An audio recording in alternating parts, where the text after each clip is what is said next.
Olá pessoal, bom dia, boa tarde, boa noite a você que nos acompanha aqui no Eu Quero Passar, na nossa aula de Direito Constitucional. Meu nome é Walter da Cruz e estamos hoje tratando da classificação das constituições. As constituições no mundo inteiro elas são classificadas de forma diferente. Evidentemente que existem características que são mais comuns a todas as constituições. Mas evidentemente que você vai encontrar aí constituições com características diferentes. Esta aula é importante porque é um assunto que pode ser cobrado aí de vocês nos concursos públicos. Classificação das constituições é muito cobrado em concurso, principalmente quando a matéria de constitucional é cobrada e a cobrança dessa, e a prova, o concurso é de nível médio, certo? Não existe exige um curso superior, então essa parte de classificação das constituições é bastante cobrada. E pode cobrar, evidentemente, também nas provas de nível superior. Mas é mais comum que se cobre nas provas de nível médio. Então, vamos prestar bastante atenção para diferenciar uma classificação da outra, porque você pode fazer uma confusão, né? Porque muitas vezes a classificação é parecida e usa uns termos que não são muito usuais. E aí eu gostaria que vocês acompanhassem comigo. Vamos lá começar a falar da classificação da Constituição? Vamos lá. Aí nós temos direito constitucional, meu nome é Walter da Cruz. Classificação das constituições. Note que nós estamos falando aqui da classificação das constituições no plural. Ou seja, como as constituições em geral, não só as brasileiras, elas são classificadas, certo? E aí nós vamos ver aí que a primeira forma de classificação é quanto à forma. Quanto à forma. E aí você tem que entender o seguinte. Quanto à forma, coloca na sua cabeça. Classificação, como é que é classificada quanto à forma? Quanto à forma, a Constituição pode ser escrita ou não escrita. Quanto à forma, a Constituição pode ser escrita ou não escrita. E isso é importante explicar, porque algumas pessoas fazem uma Constituição, principalmente no que diz respeito à Constituição não escrita. Por quê? A Constituição ela pode ser uma Constituição escrita, que significa exatamente o quê?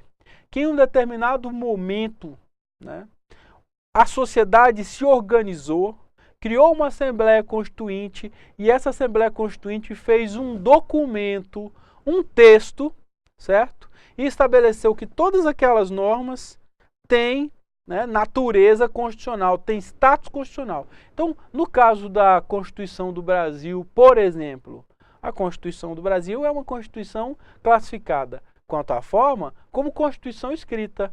A atual Constituição de 88, ela foi, né, 1988, criada em 1988, nós temos um documento. Se você chegar aí, né, numa livraria, numa biblioteca, procurar uma Constituição brasileira, você vai encontrar um livro lá, né, escrito, feito numa determinada data. Essa é a Constituição escrita. Ocorre que a Constituição não escrita, e aí é o que muita gente faz confusão, é que eles acreditam que a Constituição é um conjunto de normas abstratas, que não estão escritas, que não foram, né, escritas num determinado momento, que não foram publicadas, editadas, nada disso. Não, não é assim, gente.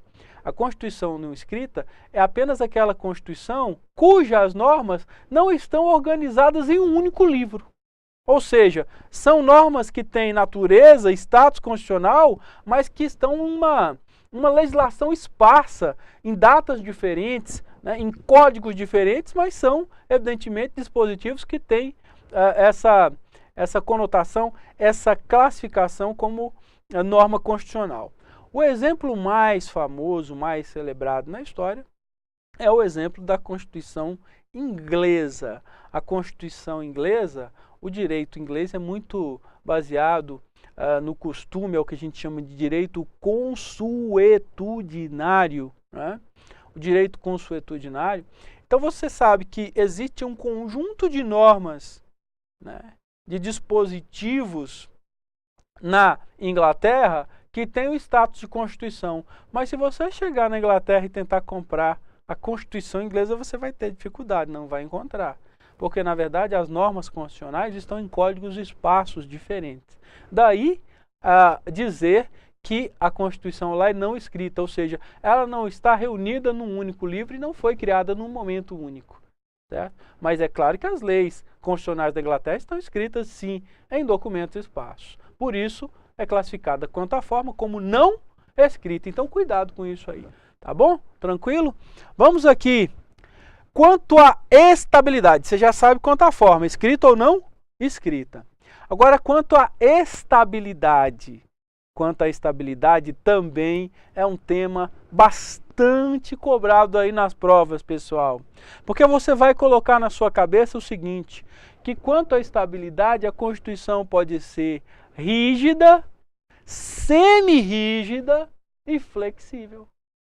A Constituição pode ser, quanto à estabilidade, rígida, semi-rígida e flexível. Então vamos aí diferenciar esses três conceitos. A Constituição flexível, como o próprio nome já diz, ela é aquela Constituição que apresenta uma facilidade maior para alteração de seus artigos, de seus dispositivos. Então, numa Constituição flexível, é fácil mudar o texto constitucional por uma votação simples, por um quórum comum, né? Um quórum simples, você consegue mudar a Constituição, ou seja, você muda os dispositivos constitucionais na Constituição rígida da mesma forma que você muda as outras regras que não são constitucionais. Então não há diferenciação, certo? Na Constituição rígida, na Constituição, melhor dizendo, flexível, entre alteração de norma constitucional e alteração de norma infraconstitucional. Não há nenhuma diferença. Da mesma forma que você muda uma lei ordinária, você muda um artigo da Constituição quando ela é flexível, ou seja, na sua cabeça você vai colocar o seguinte, a Constituição flexível, ela é mais fácil de ser alterada, mais fácil de ser modificada, mais fácil de ser emendada. Tranquilo? Agora, a Constituição rígida é o contrário. É aquela Constituição que para você alterar o texto, fazer uma modificação qualquer, ela apresenta uma dificuldade muito grande. Pede um quórum qualificado e uma série de requisitos de maior dificuldade, ou seja, é aquela Constituição que não permite que você a emende de forma muito fácil, certo? É aquela Constituição que dificilmente o legislador ordinário, o legislador infraconstitucional vai conseguir alterar, né? Em alguns casos, essas Constituições elas apresentam alguns dispositivos inalteráveis, que é o caso que nós temos na nossa Constituição, por exemplo, das chamadas cláusulas pétreas. As cláusulas pétreas são aquelas cláusulas que não se alteram, que não podem ser alteradas por nenhum legislador ordinário. Só para dar um exemplo, a Constituição, por exemplo, proíbe a pena de morte, salvo no caso de guerra declarada. Essa é uma cláusula pétrea. Não pode haver pena de morte no Brasil. Nenhum governo, nenhum deputado, nenhum daqueles legitimados, né, como aqueles que podem propor emenda constitucional, podem fazer esse tipo de proposta porque essa é uma cláusula pétrea, inalterável. Esse é o caso da Constituição rígida. A semi-rígida é justamente aquela Constituição que tem um pouco da rígida e um pouco da flexível, ou seja, você tem normas que podem ser alteradas mais facilmente por um quórum menos dificultoso, né? E você tem aquelas regras que apresentam uma dificuldade maior. Então a semi-rígida, como o próprio nome já diz, parte dela é rígida, parte dela é flexível. Daí a ideia de semi-rígida. Ok? Tranquilo? Vamos lá. Quanto à origem, as constituições podem ser promulgadas ou outorgadas. Isso aqui é fácil, gente, simples. Quanto à origem, quando aparecer a palavra promulgada, lembra, letra P, promulgada, você vai lembrar, essa Constituição foi feita por meio de uma Assembleia Constituinte e que o povo escolheu os deputados que fizeram a Constituição. Então houve participação popular, a Constituição promulgada com P. Agora, se a Constituição ela é outorgada, você vai lembrar, letra O, outorgada, sempre vai lembrar que essa Constituição foi feita de forma impositiva, autoritária. Não houve participação popular. Vou dar só exemplo, a Constituição de 88, a nossa atual, foi promulgada. O povo escolheu os deputados fizeram a Constituição. A primeira Constituição do Brasil é de 1824, Dom Pedro I era rei do Brasil. Essa foi outorgada porque foi criado por ele, por meia dúzia, né, de correligionários e imposta ao povo. Tranquilo? Promulgada, participação popular. Outorgada, sem participação popular. Tranquilo? Beleza. Vamos lá para mais um slide aqui. Quanto ao modo de elaboração, as constituições podem ser dogmáticas ou históricas. Coloca na sua cabeça. Quanto ao modo de elaboração, as constituições podem ser dogmáticas ou históricas. Mas o que é isso, professor? Preste atenção. A Constituição histórica é aquela Constituição que ela retrata vários momentos da história de um determinado povo. É aquela Constituição que foi sendo construída com o passar do tempo e com o próprio movimento da história, certo? É aquela que representa vários momentos distintos da história. Já a Constituição dogmática não, ela representa um momento específico daquele povo, certo? Então, nós podemos dizer que a Constituição brasileira é dogmática. Por quê? Porque é uma Constituição que retrata muito este momento atual do Brasil, né? A redemocratização, a volta dos direitos civis, correto? Tranquilo? Então, a Constituição dogmática representa um momento, recorte de um povo. A histórica não. Ela traz elementos de todo o processo de desenvolvimento histórico daquele povo. Tranquilo? Vamos lá. Quanto à extensão, as constituições podem ser analíticas ou sintéticas. Pessoal, presta atenção aí em casa. Quanto à extensão, quanto ao tamanho, as constituições podem ser analíticas ou sintéticas. Mas o que é isso, professor? Constituição analítica, constituição sintética? É muito simples. Você vai pensar o seguinte.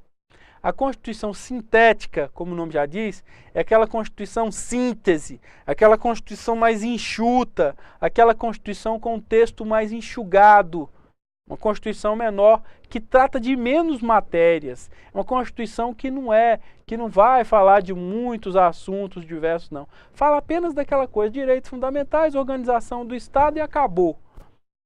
Já a Constituição analítica é diferente, é o contrário.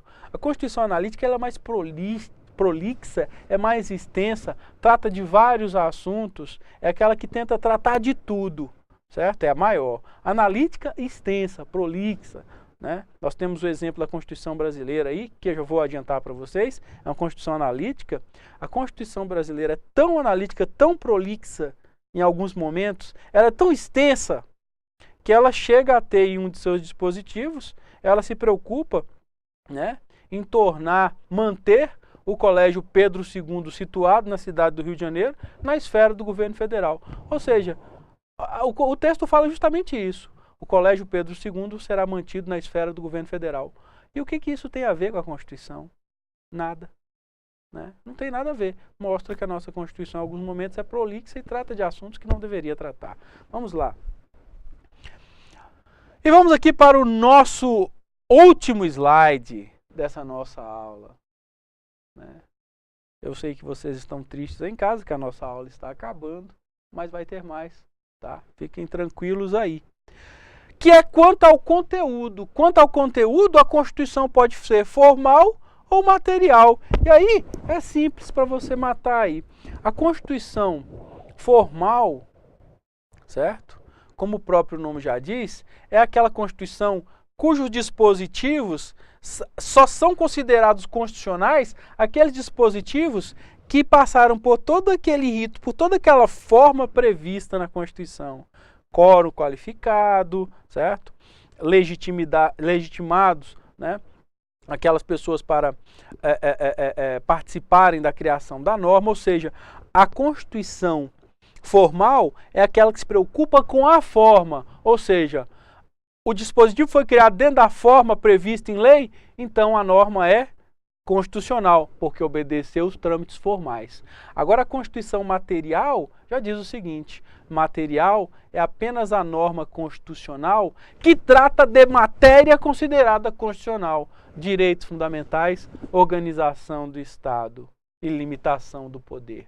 Tranquilo? Beleza? Dá uma estudada nisso que a gente falou. Um grande abraço e até a nossa próxima aula. Até lá!